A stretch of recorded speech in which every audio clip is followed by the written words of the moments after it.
Le prophète sallallahu alayhi wa sallam, il continue. Maintenant, si quelqu'un a négligé un de ces points, mais ce voleur donc ne s'est pas fait attraper, Allah subhanahu wa ta'ala l'a protégé, Allah a protégé son honneur. Jusqu'aujourd'hui, on ne sait pas qui c'est qui a volé. Alors, fahuwa ilallah. Son avenir dépendra d'Allah subhanahu wa ta'ala. Sur terre, il ne s'est pas fait attraper, mais Allah il a promis justice. Allah il a dit que tout criminel sera puni et toutes les personnes qui auront fait de bonnes œuvres, respecter les lois d'Allah subhanahu wa ta'ala, sera récompensé. Si sur terre cela est resté caché, si sur terre nous avons fait des fautes, et personne ne connaît ces fautes, personne n'est au courant de nos péchés, de nos fautes, et Allah subhanahu wa ta'ala ne nous punit pas non plus pour ces fautes-là. Mais il faut savoir qu'au jour du Qiyamah, Allah subhanahu wa ta'ala prendra compte de ces fautes-là. De la même façon, sur la terre, nous faisons de bonnes œuvres, à l'abri des regards. Personne n'est au courant de ce que l'on fait. Donc nous ne sommes nullement récompensés pour nos actions sur cette terre. Mais au jour du Qiyamah, très certainement, Allah subhanahu wa ta'ala va nous récompenser. Et nous revenons au hadith sur le prophète sallallahu alayhi wa sallam, donc il a dit, si un de ces points-là, qui ont été mentionnés dans ce bête-là, n'a pas été respecté par une personne, donc par exemple le voleur, il a volé, il ne s'est pas fait attraper, son avenir dépendra d'Allah subhanahu wa ta'ala. Allah l'appellera, tu as volé, maintenant rends compte. Est-ce qu'ensuite, après avoir rendu compte, Allah décidera d'un châtiment pour lui, ou Allah le pardonnera? Ben là, le prophète sallallahu alayhi wa sallam dit, Incha'a afa'anhu, wa incha'a aqabahu. Allah sera libre. Après avoir pris compte, Allah peut très bien le pardonner, comme Allah subhanahu wa ta'ala peut le punir. Donc son avenir est incertain. La conclusion de ce hadith, si sur terre nous avons été punis pour un péché, dans l'au-delà nous sommes pardonnés. Et si nous n'avons pas été punis pour un quelconque péché sur cette terre, l'avenir dans l'au-delà est incertain. Allah peut nous punir pour le péché, comme Allah subhanahu wa ta'ala peut nous pardonner.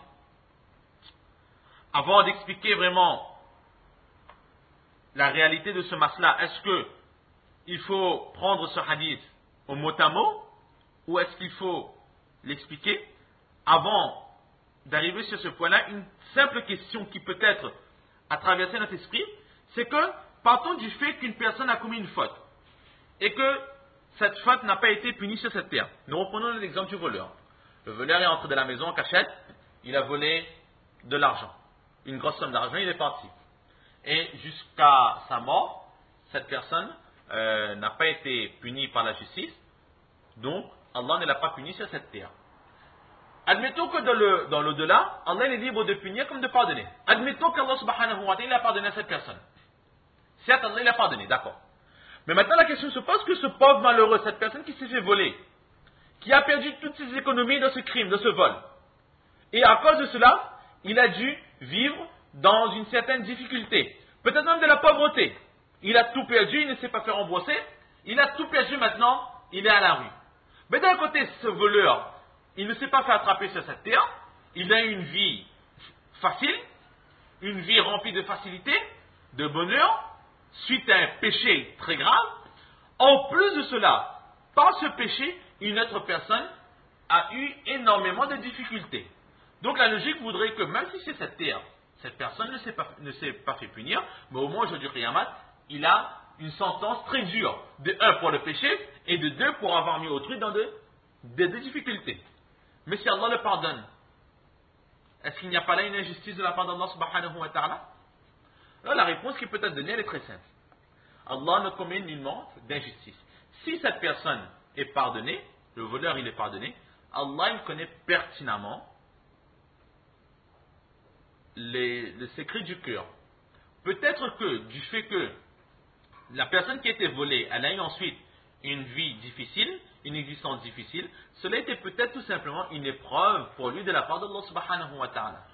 Allah il a voulu voir, lorsque je t'ai donné, comment est-ce que tu as vécu? Maintenant que je reprends tout, comment est-ce que tu te comportes vis-à-vis de moi? Est-ce que tu es toujours reconnaissant ou tu te rebelles? Donc ça c'est sur terre. C'est peut-être une épreuve de la part d'Allah subhanahu wa ta'ala. Et dans l'au-delà, même si cette personne elle a accepté que cela venait de la part d'Allah subhanahu wa ta'ala. Maintenant dans l'au-delà, il voudrait peut-être justice. Mais en voyant que cette personne, ce voleur, s'est fait pardonner, il n'aura pas forcément ce sentiment d'injustice de son cœur aujourd'hui. Pourquoi?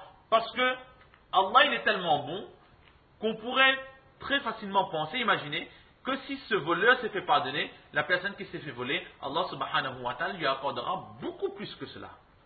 Beaucoup plus que cela. Peut-être qu'il aurait dû avoir un certain degré dans le paradis, Allah augmentera son degré. Peut-être qu'il a commis lui aussi des fautes, nous sommes tous des pécheurs. Peut-être qu'il a commis des fautes et que ces fautes méritaient d'être punies. Mais, en pardonnant le voleur, par ce fait, Allah subhanahu wa ta'ala, cette personne qui a été volée aussi, Allah le pardonne de ses péchés à lui aussi. Donc il y aura forcément une compensation dans l'au-delà. Ne pas penser qu'il y aura injustice de la part d'Allah subhanahu wa ta'ala, mais toujours avoir une bonne pensée au sujet de la justice d'Allah subhanahu wa ta'ala. Même si nous ne pouvons pas comprendre de la profondeur, même si nous ne pouvons pas imaginer comment est-ce que cela va se passer, toujours avoir une bonne pensée que tout ce qu'Allah subhanahu wa ta'ala fera, cela ne sera que bien pour nous et pour tout le monde. Maintenant nous venons au hadith. Donc la question se pose, si nous avons commis un péché sur cette terre et que nous avons été punis, est-ce qu'au jour du Qiyamah, il faudra de nouveau rendre compte ou il ne sera plus nécessaire de rendre compte? Si nous n'avons pas été attrapés, le prophète sallallahu était clair, si Allah veut, Allah pardonne, et si Allah ne veut pas, Allah punit. Ça c'est classé. Maintenant, si nous avons déjà été punis sur cette terre, est-ce qu'au jour du Qiyamah, il faudra de nouveau rendre compte ou cela sera terminé? En d'autres termes, est-ce que la punition terrestre est une simple punition ou un moyen d'effacer les péchés? C'est la question qui se pose. Alors à cette question, pour la réponse, il y a divergence entre les savants musulmans.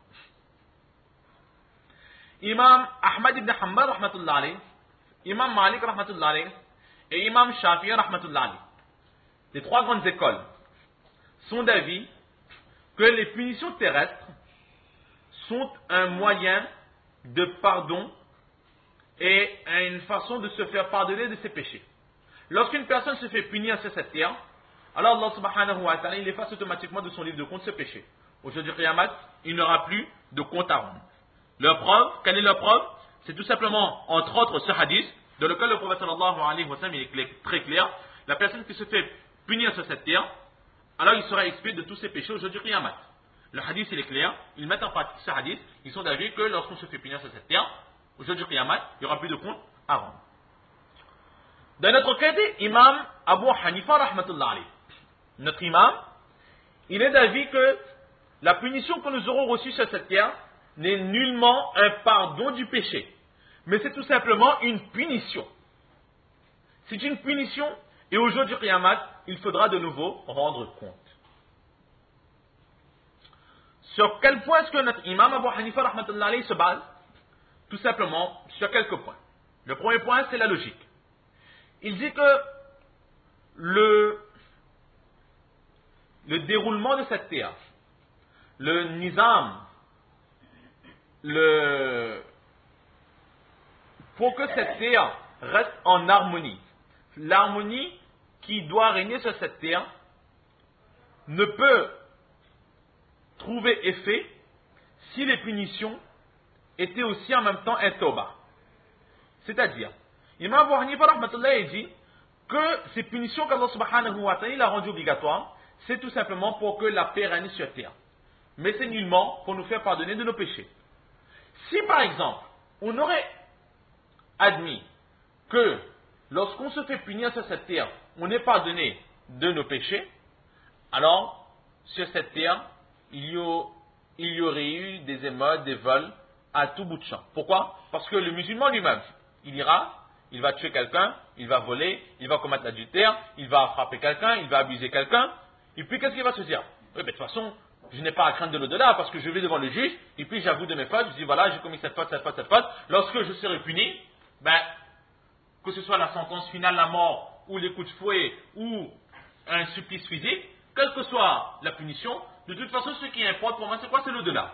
Maintenant, j'ai savouré ce péché, jusqu'à, par exemple, il arrive à un certain moment, à un âge avancé, lorsqu'il arrive par exemple à la cinquantaine, soixantaine ou un truc comme ça, lorsqu'il sent que maintenant il est affaibli, il n'a plus grand chose à gagner sur cette terre, il se présente devant le juge et il dit voilà, j'ai commis ces fautes, punis-moi. Et là, son tawbah est fini, au jour du Qiyamah, il n'y a plus de compte à rendre à Allah subhanahu wa ta'ala. Mais entre-temps, combien de mal est-ce qu'il a propagé, il a commis sur cette terre? Imaginons que tous les musulmans font comme ça. Imaginons que toutes les personnes agissent ainsi. Ils volent, ils tuent, ils pillent, ils abusent autrui, ils ne cessent de faire des abus, et puis à la fin de leur vie, ils vont devant le juge, ils disent voilà, monsieur le juge, j'ai commis ces fautes, punis-moi. Et puis au jour du Qiyamah, on est pardonné. À quoi ça sert de mettre en place un jour du Qiyamah où Allah subhanahu wa ta'ala prendra compte avec chacun d'entre nous, si à notre mort, avant notre mort, on peut déjà se faire pardonner de tous les péchés. Donc Imam Abu Hanifa rahmatullahi dit de 1, cela n'est pas logique, et de 2, il n'y aura plus de paix qui va régner sur cette terre. C'est pour cela qu'il faut accepter, admettre que lorsqu'on est puni sur cette terre, c'est une punition terrestre pour que la paix règne sur terre, mais ce n'est nullement un moyen de se faire pardonner de tous ses péchés. Là, le premier point de Imam Abu Hanifa rahmatullahi. Le deuxième point, c'est quoi? C'est que nous allons citer quelques ayats du Coran, dans lesquels Allah subhanahu wa ta'ala, il nous enseigne les sentences, les punitions à appliquer lorsque certains péchés sont commis. Mais après cela, nous voyons que tout de suite après ces ayats, ces versets, Allah subhanahu wa ta'ala, il demande encore aux croyants de faire un tawbah, de faire un repentir.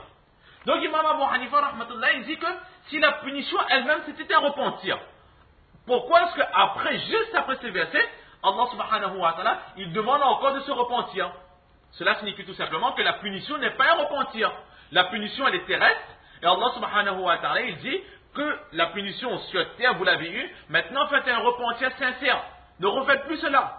Sinon, dans l'au-delà, vous allez être punis. Et sachez que la punition terrestre n'est rien comparé à la punition qui vous attend dans les cieux, dans l'au-delà.